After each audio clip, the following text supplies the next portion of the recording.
আসমান আমি তোর মাথার উপরে একটা দুইটা নয় রে 6টা আসমান ঝুলায়া রাখছি আমি। এক একটা আসমান বানাইছি আমি আল্লাহ নূর দিয়া, কোন আসমান বানাইছি স্বর্ণ দিয়া, কোন আসমান বানাইছি হীরা মণি মুক্তা দিয়া। এরকম ভাবে আসমান সাজাইছে।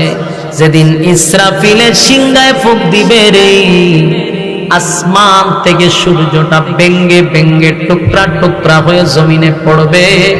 জানোনি সূর্য কত বড়? এখন তো আমরা এখান থেকে তাকায়া দেখি সূর্যটা একটা প্লেটের মতো দেখা যায় গো। না না, এখনকার বিজ্ঞান বলে এই সূর্যটা এই পৃথিবীর থেকে 13 লক্ষ গুণ বড়। সুবহানাল্লাহ কি বাড়ি দিয়া কইবে? এই বিজ্ঞান বলে এই পৃথিবীর থেকে 13 লক্ষ গুণ বড় সূর্য, আর এর দূরত্ব হলো 9 কোটি 30 লক্ষ মাইল দূরত্ব। সুবহানাল্লাহ। আমার প্রশ্ন হলো, পৃথিবীর থেকে যদি 13 লক্ষ গুণ বড় হয়, সূর্য যদি পরে পৃথিবীর কি আর তালাশ করে পাওয়া যাবে? কথা হয় না। কারণ এটা তো পৃথিবীর থেকে 1-2 গুণ বড় নয়, 13 লক্ষ গুণ বড়। পৃথিবীর উপরে পড়লে পৃথিবী নাই, গায়েব হয়ে যাবে। এরপরে সূর্যের থেকে কোটি কোটি গুণ বড় তারকা। তারকার সংখ্যা কত আল্লাহ ছাড়া কেউ জানে না। এই তারকাগুলি ছুটে ছুটে জমিনে পড়বে। জমিন তো শেষ, তছনছ হয়ে যাবে। সাগরের পানির মধ্যে আগুন ধরে যাবে।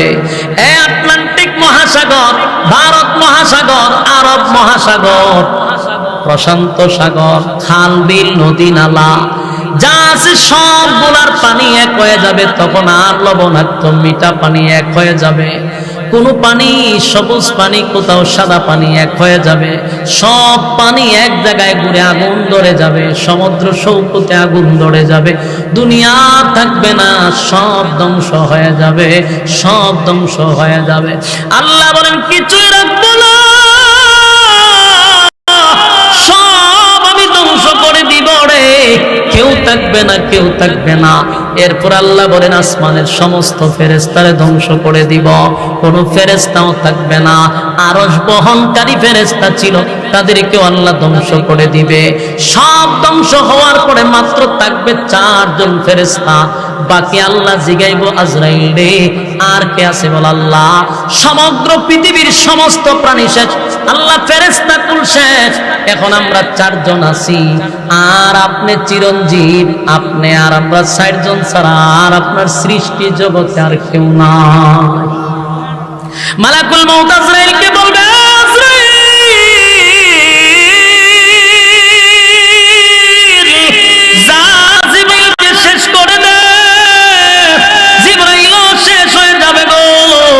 জিবরাইলও শেষ, মিকাইলও শেষ, ইসরাফিল যে দুনিয়া ধ্বংস করছে সেই ইসরাফিলও শেষ। আল্লাহ জিগায় আজরাইল রে আর কে বাকি আছে বল? আল্লাহ।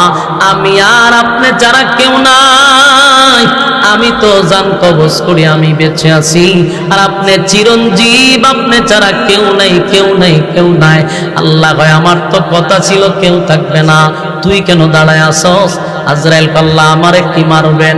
আল্লাহ কয় তুইও মরণশীল, তুইও মরণশীল, তুইও থাকবি না। আজরাইল চিৎকার শুরু করবে। আজরাইল কল্পনাও করে নাই যে আল্লাহ তারে শেষ করার জন্য হুকুম দিবে। মালাকুল মউত আজরাইল এমন একটা চিৎকার মারবে গো, আল্লাহর নবী বলে সেদিন যদি কোনো প্রাণী বেঁচে থাকতো রে, মালাকুল মউত আজরাইলের চিৎকারে সমস্ত প্রাণী মারা যাইতো। চিৎকারে আজরাইল চতুর্দিকে দৌড়াইতে থাকবে আর চিৎকার দিতে থাকবে, আল্লাহ আমি তো আজরাইল সবার জান রূহ কবজ করছি, আমারে কি দিয়া কবজ করবেন? আল্লাহ কয় আমার হুকুমটাই তোর জান কবজ করে ফেলবে। আল্লাহ হুকুম দিবে, মালাকুল মউত আজরাইল চিৎকার দিতে দিতে মালাকুল মউত আজরাইলও শেষ। এখন আর কেউ নাই, শুধু বাকি আছে কে? জোরে কোন কে? ইমানের শক্তি দিয়া বলেন কে? আরো জোরে বলেন কে?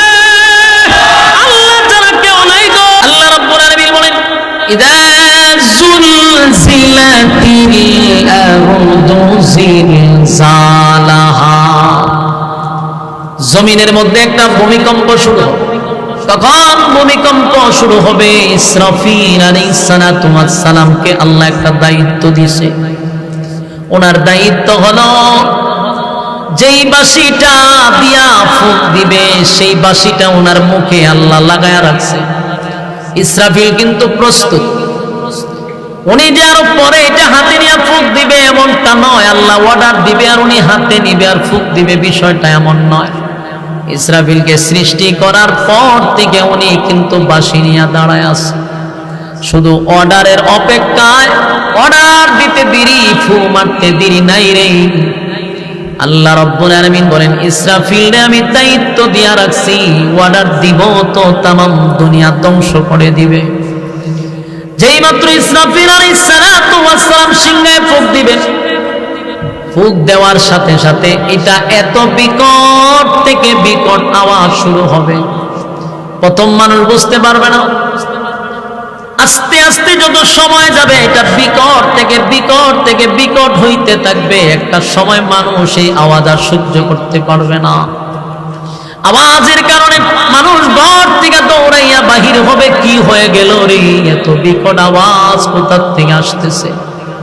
ভয়ানক আওয়াজ যত সময় যায় খালি বাড়তে বাড়তে সমস্ত প্রাণী জগৎ সব ধ্বংস হয়ে যাবে, সব মারা যাবে। কোনো ইমানদার তখন থাকবে না, কিছু বেঈমান থাকবে। বেঈমানদার যখন থাকবে তখনই আল্লাহ বাঁশি বাজাইবে। ইমানদারের উপরে আল্লাহ দুনিয়া কিয়ামত করবে না, বেঈমানদের সময় আল্লাহ দুনিয়া কিয়ামত করবে। বাঁশি বাজায়া দেওয়ার সঙ্গে সঙ্গে সব ধ্বংস হওয়া শুরু হবে, সব ধ্বংস হয়ে যাবে।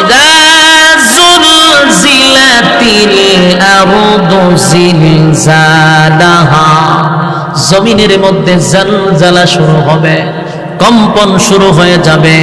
আল্লাহ রাব্বুল আলামিন বলেন, জমিনের মধ্যে যখন জালজালা শুরু হয়ে যাবে, ওয়া আখরাজাতিল আরদু আসকালাহা, আর জমিনের ভিতর থেকে যত সম্পদ আছে, স্বর্ণ হীরা মণি মুক্তা, যেগুলার জন্য আমি আপনি মারামারি করছি, সব জমিনের নিচ থেকে বাহির হইতে থাকবে। স্বর্ণের খনি, হীরা মণি মুক্তা বাহির হইতে থাকবে। মানুষ দেখবে আর বলে, হায় আফসোস,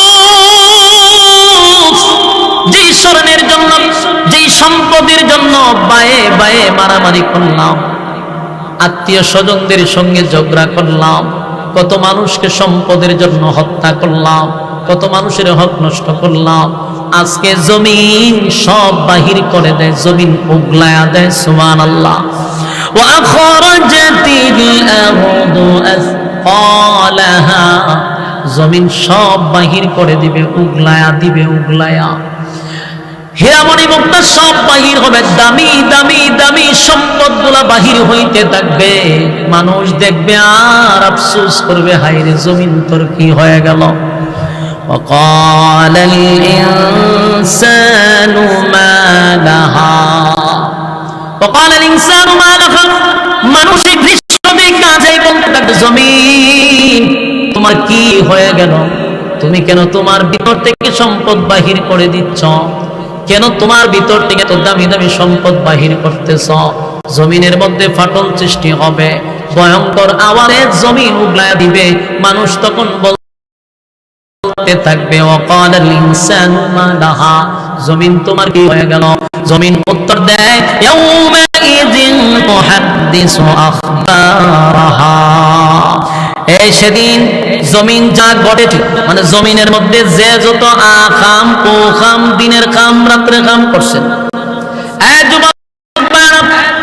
জমিনের মধ্যে যত অপরাধ করছি, যার জুলুম করছি, যার কারো সম্পদ আমরা মাইরা খাইছি, এতিমের মাল মাইরা খাইছি, কারো উপরে জুলুম করছি, কোথাও দাঁড়ায়া জিনা করছি, কোথাও দাঁড়ায়া মানুষের টাকা মারছি, মানুষের হক নষ্ট করছি, যত অপরাধ করছি, আল্লাহ বলেন সেদিন জমিন বলতে থাকবে, ইয়াউমা ইযিন তুহাদ্দিসু আখবারাহা, জমিন অনর্গল বলতে থাকবে, জমিন কথা বলতে থাকবে। জোরে কোন সুবহান। আপনারা কি বিরক্ত লাগে? তাহলে কথা কি চলতো না শেষ করে দিত? জমিন কথা বলতে থাকবে, জমিন কথা বলতে থাকবে। জমিন বলবে আল্লাহ এই জায়গায় দাঁড়াইয়া এই নাফরমান জিনা করছে, আল্লাহ এই জায়গায় দাঁড়াইয়া অমুকরে খুন করছে, অমুকরে হত্যা করছে, আল্লাহ অমুক জায়গায় দাঁড়াইয়া বেইনসাফি বিচার করছে, অমুক জায়গায় দাঁড়াইয়া জুলুম করছে, আল্লাহ মানুষের ধন সম্পদ মেরা খাইছে, জালেমের মতো ব্যবহার করছে। জমিন যখন অনর্গল বক্তব্য দিতে থাকবে, মানুষ হবে হায় হায় এমনটা কেন জমিন করতেছে, জমিন তো আমাদের গোপন কথা প্রকাশ করতেছে, ঘটনাটা কি, জমিন এমন আমাদের সঙ্গে আচরণ কেন করতেছে। যুবক ভাইরা যদি দেখেন এখন জমিন বৈশাখ কথা বলতেছে, জমিন হা করে থাকবে, কথা বলবে আল্লাহ অমুক জায়গায় দাঁড়ায় নাফরমান খারাপ কাজ করছে তারে ধরেন। জমিন কথা বললে মানুষের অস্তিত্ব থাকবে। মানুষ পাগলের মতো বলবে জমিন